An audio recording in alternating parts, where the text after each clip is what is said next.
All right, welcome everybody to another episode of Sales Pipeline Radio. I'm your host, Matt Heinz. Very excited to have you all here for another episode. It's a week before Thanksgiving. As we record this today, if you're watching and listening to us live, two things. One, I hope you have reserved your turkey. If you haven't, there's plenty out there. But if you were trying to reserve a farm-raised, pasture-raised turkey, they're probably all gone. You got a week. So get out there and take care of business. Also, if you're watching live on YouTube or LinkedIn, would love to make you part of the show. If you have a question, if you have a comment, if you have a rebuttal, feel free to throw that in the comments. We will see that. We can reference that. We can throw those up on screen and feature you. And we would like nothing less. If you are listening to or watching this show on demand, thank you very much for downloading, for subscribing, for listening. Every episode of Sales Pipeline Radio, past, present, future, always available to you on demand at salespipelineradio.com. I'm really excited for this episode today. This might be one of the more unpredictable episodes. Phil Bokan, who I've known for a long time. If you are in SaaS, you probably have bought something from Phil in the past, has sold for many of the more brand names in B2B SaaS, and excited to have him here with us. We're going to talk a little about advice from a sage, successful seller. I'm glad you got the beard. You got a little gray in it. You sort of playing the part. You know, people listen to you more. And also on the topic of Thanksgiving, get your deals in before Thanksgiving, people. You are going to sit if you wait. We are this close to let's circle back in January territory. So it gets worse, right? Never wait. Never put off for tomorrow what you can do today. That's get true. It right away. Remember, someone told me once, they said, especially if you're getting towards the end of the month or end of the quarter and you're like, oh, let's just use this deal as a way to sort of kickstart the next month, next quarter. No, book it now. It's better to stare at a lower number. It's going to motivate you. It's going to keep the fire burning to get out and go do it again. There's no worse habit to get into than bringing a deal in on the second or third day of a month, because your leadership will get mad at you about that constantly, because it should have been in 3 or 4 days earlier. Absolutely. That's right. Yeah. That's right. Phil, for those that don't know you or haven't bought from you before, talk through where you've been and where you're at now. I have a long storied history of SaaS. I started at WebEx pre-IPO. I was there at the tail end. I'm not old school WebEx by any means, but I was there before Cisco bought us. I was paid in Cisco stock, not WebEx stock. That's still kind of a burning sensation. Anyway, I stayed in the Valley. I looked at tech as Hewlett Packard. You know, it was in the garage. And I always kind of felt that the Silicon Valley was Hollywood when it came down to it. So I up and moved to the Silicon Valley. Good names like Marketo, Outreach, et cetera. Always been earlier stage. Started doing research a few months ago. There's so many like wrapper products and nice to haves. I cold called my current CEO, Trevor Rodriguez-Templer, and we hit it off really well. Great group of people, loving it. We're doing really well, having a great time. I will say this. I'm in AI currently in forecasting. We're a leader in the forecasting space, but what brought me here was there's no sentient being in AI right now. There's just not. Trained, fixed, learned outcomes. And really, I've been in conversational intelligence before at the very front end. We've got a unique capability of sentiment analysis in both audio and written word. And since we deal in forecasting, I mean, you think about what that can add in terms of color and telling you how things really are. So loving where I'm at. Trevor's been featured in NASDAQ and New York Stock Exchange recently, so we're pretty stoked. That's awesome. When we were talking the other day, you're like, hey, we can talk whenever you want. I'm just sitting here prospecting. You're a senior guy who has sold large deals. And after all the frothiness of all the ways that AI and intent signals are going to just hand deliver us deals, you're still picking up the phone and calling. And how many years later, that's still part of your playbook? Yeah, I've always said, and I've said this to you many times, personalization at scale comes from your voice. We started getting into it back in the day in like 2011. And I shared with you about Twitter at first. And it was like, they're giving away all their plays. Like everybody was giving away all their plays. And it's not about giving your plays away, but like just telegraphing who they're talking to. We get into the social sellers where they're saying, I personally have never seen an order form come through LinkedIn. Have you heard of any order form come through LinkedIn yet? By the way? No, never. It's about building a relationship and like getting in there, right, when it comes down to it. But I look at today and I look at the plagiarism machine that's out there. And when people are receiving the exact same format type of message and they're just scrolling, you have to do something different to stand out. And I firmly believe that your voice is the way to do it. You practice your pitch. I leave a message every single time I make a phone call and it resonates. They text to voice. It goes right to the thing. It's another hit for them, you know? So another thing, people aren't leaving messages nowadays. And that just blows my mind. I wanted to cover that because some of the kids listening to this today may be a little shocked that you're actually using the phone, and further doubled down on that shock when they said you actually spend time leaving a message. Explain to the people at home, you and I are, I think, on the same page on this, why that is so important. You practice your pitch every single time. What are you going to do when you get somebody live if you don't leave messages? We've gotten into this aspect where the SDRs are like, at all costs, get that meeting, right? When it comes down to it. And it can't be at all costs, get that meeting. There has to be some hooks in it. And the relationship really matters more than ever now, if you ask me. It really does. I would agree with that. Yeah. I'd agree with that. Talking today with Phil Bokan, talking today's lessons from the SaaS Sales Trenches. Say that 5 times fast. Look, I come from a place where I think marketing has a responsibility to drive qualified, predictable pipeline to the sales organization. That is well-meaning, but marketing is hard. Sales is hard. And at the end of the day, you can't just sit and hope marketing helps you make your quota. The best sellers I know are still fully in the trenches, just doing what it takes. Talk to people that have never carried a bag. We got sales professionals here. We got marketing professionals here. So a lot of people have not actually had to sell. We were joking the other day that sometimes people that are selling for the first time have to take some time to get used to the high volume of no's, the high volume of doors being closed in your face, and that you see the ring the bell notices and think, oh man, they just are closing deals. Talk about the carnage behind that for people that don't know how sales actually gets done. I always make jokes that people see us at Morton's after big deals close. We're high-fiving, but they never see us when we're under our desk in the fetal position and nobody will call you back, right? And it's call reluctance is the one thing I think that everybody really faces at the end of the day. There's always an excuse not to pick up the phone, right? But it's like that is something that just has to be done on a constant. It's muscle memory. It's another channel.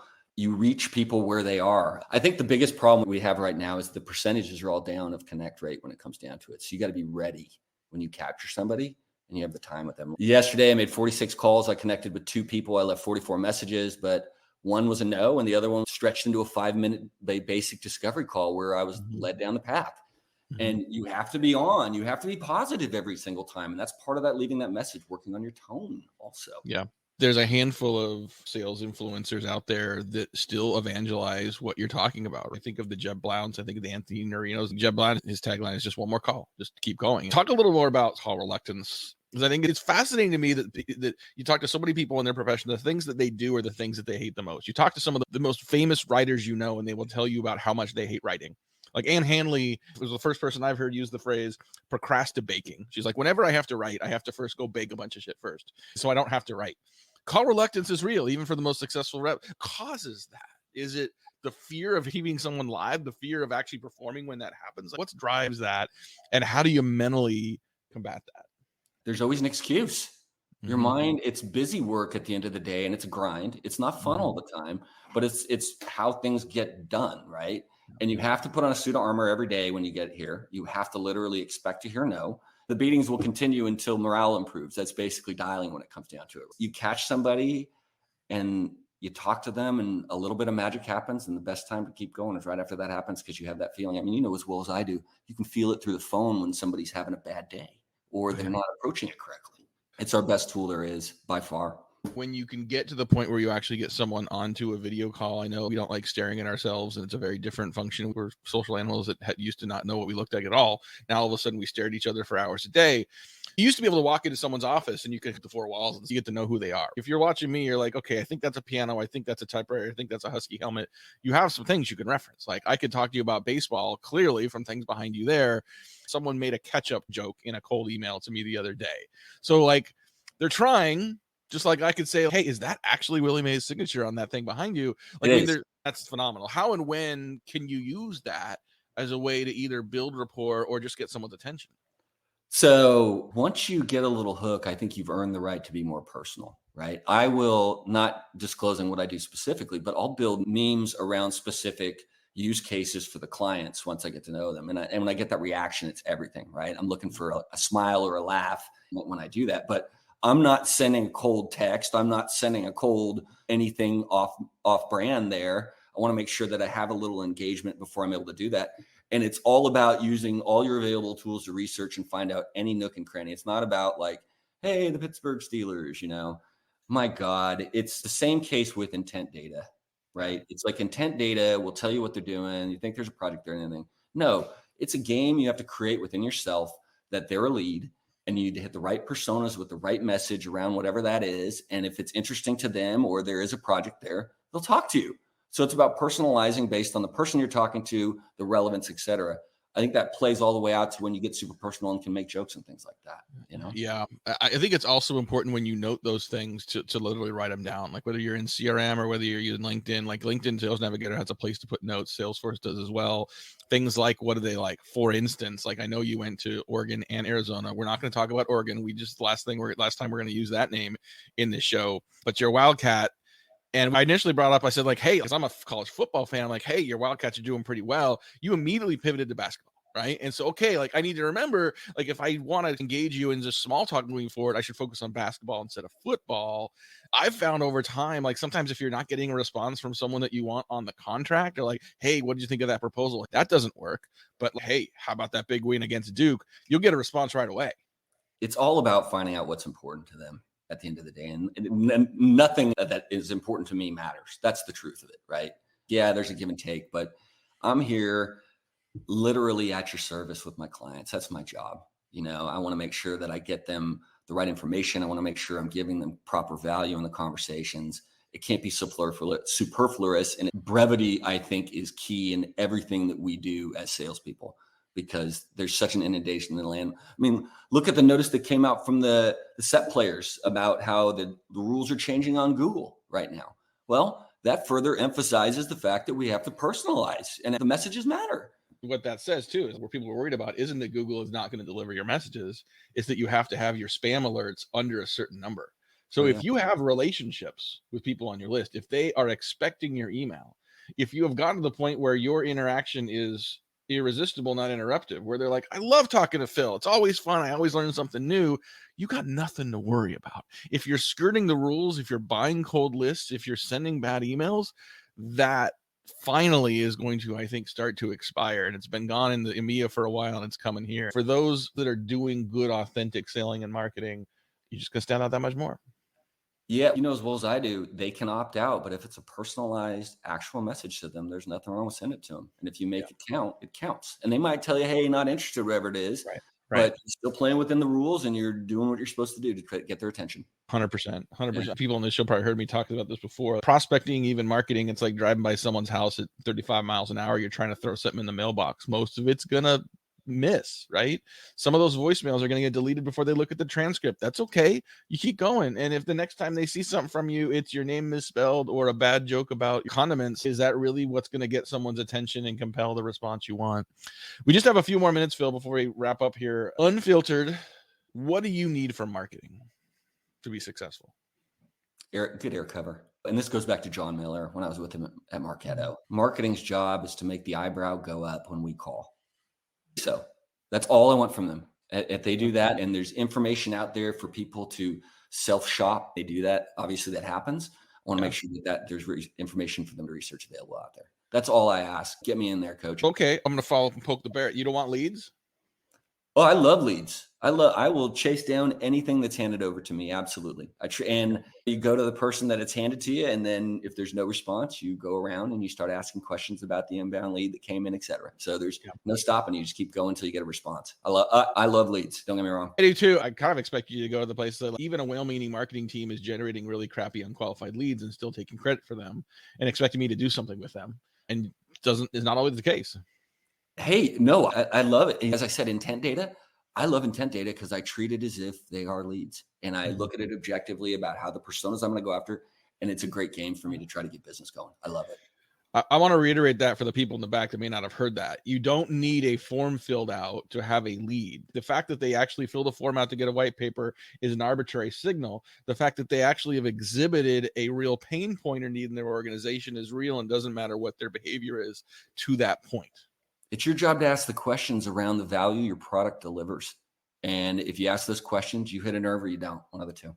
What are some marketing pet peeves? Marketing pet peeves. I love my marketers. I believe that there's marketing, sales, and alignment all the time in every organization. I'm teasing. I do love my marketers. They tried so hard. I know the effort they put forth. We meet on a regular basis. Every organization I'm with, I meet with my marketers to make sure that I'm giving them signals on what we're seeing on the ground, and that and give them good feedback if we're getting good stuff back. Totally.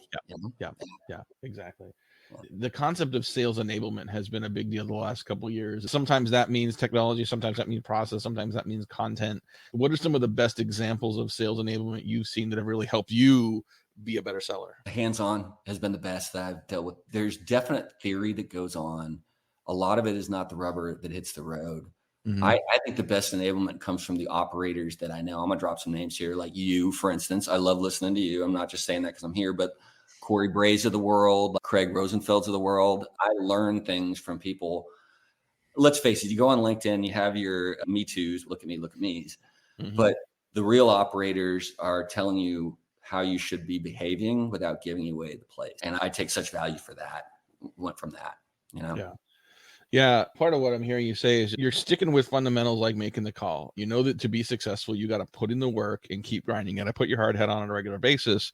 Yeah. And despite what you have learned over time, you're continuing to learn from those around you and saying, look, I think I've developed a set of knowledge that is converted into wisdom here that can help me sell. How do you separate of the new ideas and the new things you learn, the new things you see? How do you try to separate out good ideas from the charlatans? Because there's a lot of snake oil out there. There can be snake oil marketed or sold by people that are very slick and very good at how they present themselves. How do you still separate the good from the crap? We both have met a lot of the people that are involved in the social selling realm. Mm-hmm. And backdoor references is how I know people if I have not met them. I'm going to drop Corey one more time when I say this. My relationship with Corey Bray was based on the fact that I confronted him about something he said like 4 months before I saw him. I didn't come from the peanut gallery and jump in on LinkedIn. I went and talked to him about it. And we had a great conversation. We differed in opinion, but he earned my respect right on the spot because of the fact he had a valid opinion and was able to back it up on this discussion, right? And those are the type of people you included where you can have a good discussion about if it's working, if it's not, what's the basis of this, what's the value, why should I be doing it, et cetera. Yeah. And if there's valid points, run right into the building and do it. Absolutely. Listen, I've been around a while. I've seen a lot of things. It's like running. Everybody tells you what to do and you take what you can. But when you see people that have been successful, not just the look at me crowd on LinkedIn that are regurgitating things over and over again over the years, I mean, there's some fresh ideas out of there, people that are real smart. Last thing, I'm going to go back to something you mentioned earlier, the increased use of AI in B2B sales and marketing channels. You know, you said something about it. All these different companies are asking the same robot to write their emails, right?